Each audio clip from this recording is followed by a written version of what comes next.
परम आदरणीय हमारे शिक्षा सेवक तालीमी मरकज के जितने भी बड़े भाई संगठन के लोग हैं, उन सबको संध्या बेला में नमस्कार। आप लोगों से एक विनती और प्रार्थना लेके मैं हाजिर हूँ। मैं वैसे कुछ कुछ चुनिंदा भाइयों का नाम लेकर संबोधन करना चाहूँगा, जैसे हमारे प्रकाश भाई जमुई जिला के जिला अध्यक्ष, हमारे मूल कमेटी के प्रदेश अध्यक्ष मनोज रजक जी, हमारे मूल कमेटी के संरक्षक श्री ब्रह्मानंद दास जी, सुभान भाई जी, दरभंगा से हमारे बड़े भाई अमर राम जी, और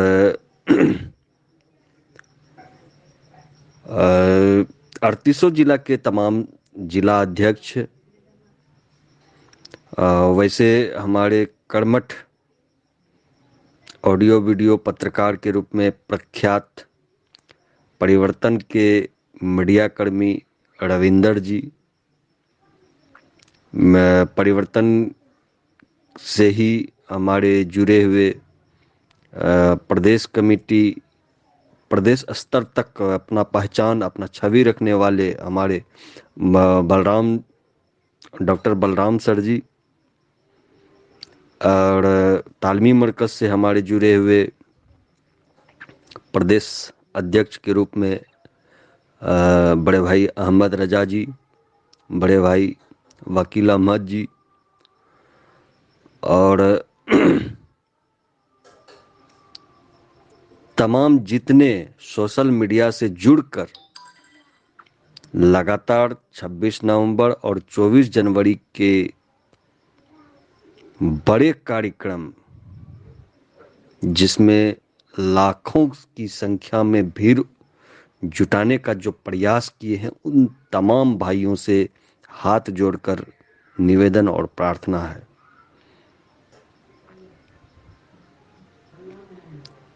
आप लोगों ने देखा कि बीते 24 जनवरी के बाद जो सियासी हलचल हुई और उसमें सरकार भी बदल गई,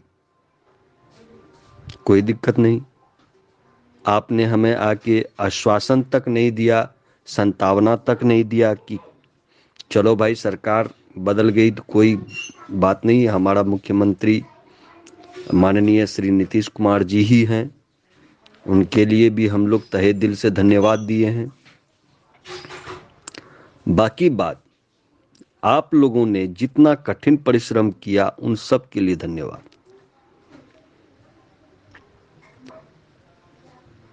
बड़े भाइयों से कहना है, क्या हो गया अगर लगातार 2 बार मुख्यमंत्री ने अपने बड़े अभिभाषण में हमें सरकारी कर्मी का दर्जा मौखिक रूप से बयान में कह दिया, तो इसमें जो है हम लोग झूमने लगे। आप लोगों को कहना चाहूंगा कि क्या हो गया कि हमारा मानदेय जो है लगातार कठिन परिश्रम के बाद 9 साल पर तब जाके 22,000 हुआ। माननीय महोदय जी से अनुरोध करूंगा, कृपया कर आप लोग उस 22,000 वाले संकल्प पत्र को बारीकी से पढ़ें। हमारे जो अपर सचिव माननीय के पाठक जी हैं, उनके द्वारा जो निर्गत किया गया है संकल्प पत्र, क्या देखे आप लोगों ने? 2018 का नियमावली क्या था, उसके बाद अपर सचिव के पाठक का निर्देश क्या है, माननीय मुख्यमंत्री का बयान क्या है, उन सब बातों से हटकर आप लोगों ने कभी भी ये बात पर कभी भी चर्चा ही नहीं किया, गौर ही नहीं किया।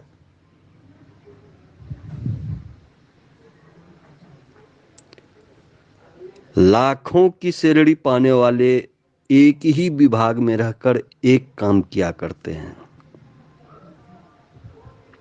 और आप 22,000 की सैलरी उठाकर दो विभाग, एक जन शिक्षा विभाग, एक सर्व शिक्षा विभाग, दो विभाग का कार्य को अपने जिम्मे उठा के रखे हैं। कभी आपने गौर नहीं किया कि हमें महिला से मुक्ति नहीं मिली है, और ऊपर से 10 काम ऐसा थोपा गया है जिनका कोई वर्णन नहीं। एक काम तो हट के है, निरीक्षण का, उसका कहीं कोई चर्चे नहीं है। एक काम ऐसा दिया गया है कि हमको जब जब जो जो कार्य होगा उसमें हमको संलिप्त किया जाएगा। तो भाई एक इंसान कौन काम करेगा? क्या आपका टाइम शेड्यूल है?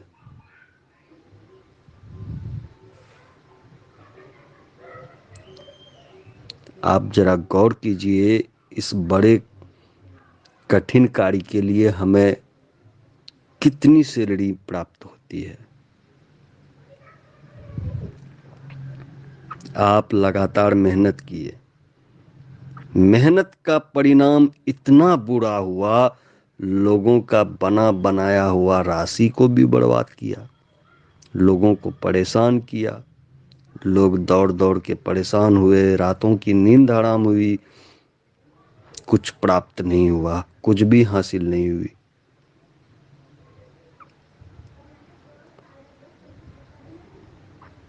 आप लोगों से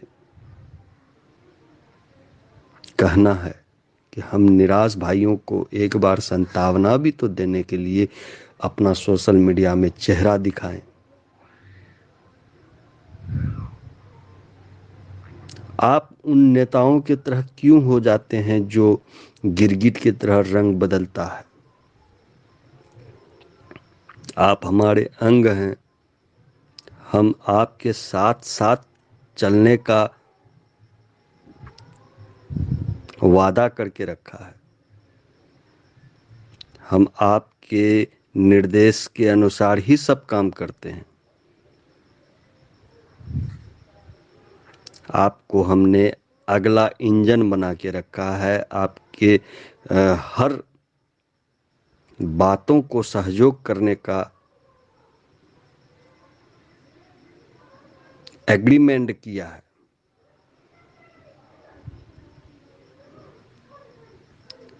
किंतु आप लोग जो है बिल्कुल नेताओं की तरह रंग बदल लेते हैं।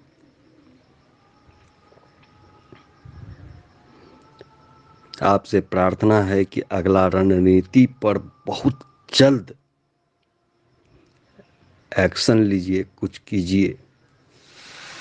आपने सबसे पहले मना किया कि हमें धरना प्रदर्शन नहीं करना है, उसका समर्थन हम लोगों ने भी किया कि चलो भाई, हमारे संगठन के बड़े विचारी रखने वाले विचारणीय बड़े भाई लोग जो कहेंगे उसके अनुसार चलेंगे हम लोग। तो उनके अनुसार चला, हमारा कहीं कोई विरोधाभास या विरोध प्रदर्शन कुछ भी नहीं हुआ।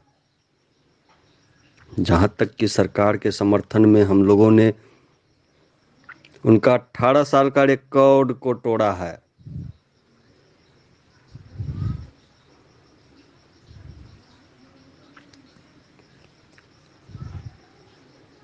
हमारी जो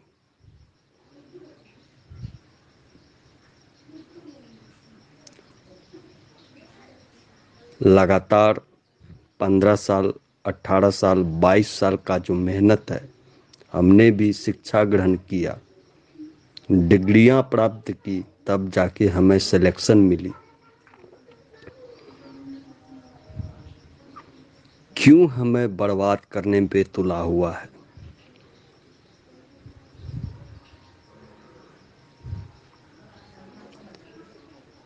दो विभाग हम संभाल नहीं पाएंगे।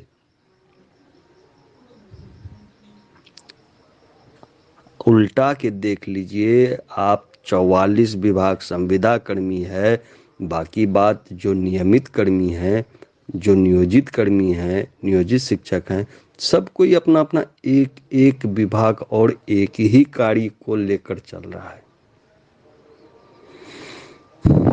हमें इस तरह का जो कार्य सौंपा गया है, हम जिंदा रहेंगे कि मर जाएंगे, क्या करेंगे आप लोग बताइए। और आप लोग इस पर कब एक्शन लीजिएगा? या आप लोग भी नेताओं के भांति कसम खा रखा है कि जब जब हमारी ज़रूरत होगी तब तक आप चेहरा दिखाएंगे, आप हमारे बीच में आएंगे और हमसे मदद मांगेंगे? सॉरी, एक बहन का भी नाम छूट रहा है, पुष्पांजलि देवी। आपके बातों में वो दर्द था जिसे सुनकर देखकर सब भाई ने कुछ कर डाला, कूद पड़ा पटना के वेटनरी कॉलेज में।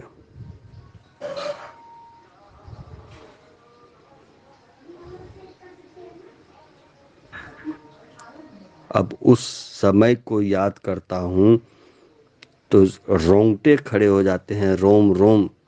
इस कड़कती हुई ठंडी में किस तरह से हम लोगों ने आप लोगों के बातों को पूरा करने का कार्य किया।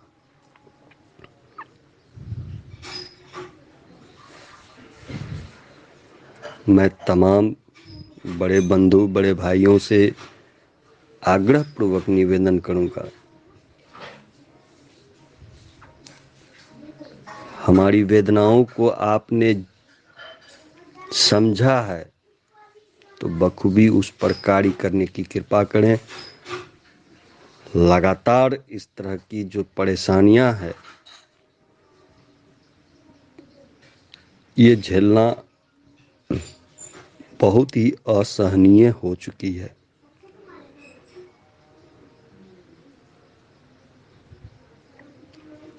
अगर बड़े भाई प्रकाश बौद्ध जी आप सुन रहे हैं, इस बात को गौर करेंगे। बड़े भाई ब्रह्मानंद दास जी आप अगर सुन रहे हैं तो इस बात को गौर करेंगे। बड़े भाई बलराम जी, बताइए, आपका बड़ा बड़ा लेख, बड़ा बड़ा सब चीज पर हम लोग गौर करके आप लोगों का समर्थन दिया है।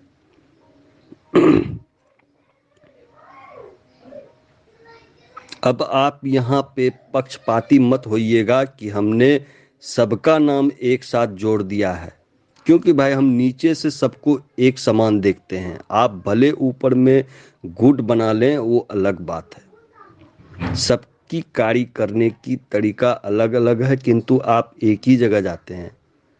हमें अल्लाह के माध्यम से भी वही ईश्वर प्राप्त होता है और ईश्वर के और भगवान की तरफ से भी वही ईश्वर प्राप्त होता है।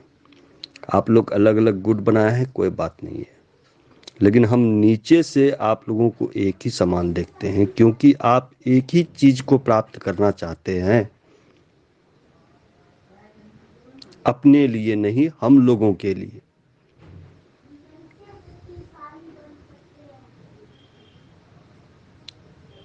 तो हमारी वेदनाओं पर थोड़ा ध्यान दीजिए। ये कब तक चलेगा?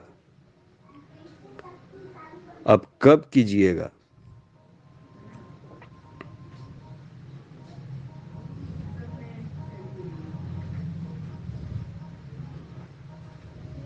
हमारी किसी भी प्रकार का समस्या का समाधान नहीं हो पा रही है।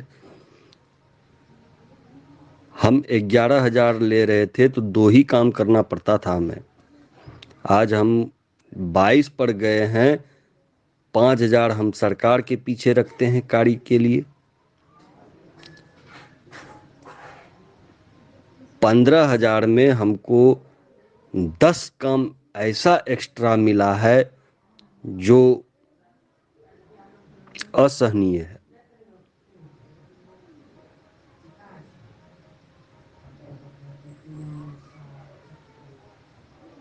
बहुत भाई परेशान है।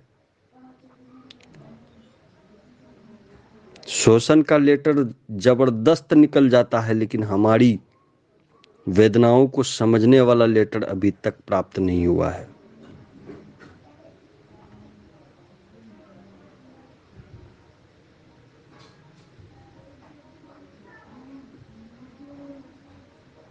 ज़्यादा कुछ नहीं कहेंगे, ऑडियो लंबा हो रहा है। अगर हमारी बातों से किसी भाई को, उम्मीद रखता हूं कि किसी भाई को ठेस नहीं पहुंचेगी। मैंने ऐसा कोई भी बात नहीं कहा है जिससे आप लोगों को तकलीफ हो। अगर हमारे बातों में कहीं भूल है, कहीं त्रुटि है, तो हमें अपना अंग समझकर माफ करेंगे।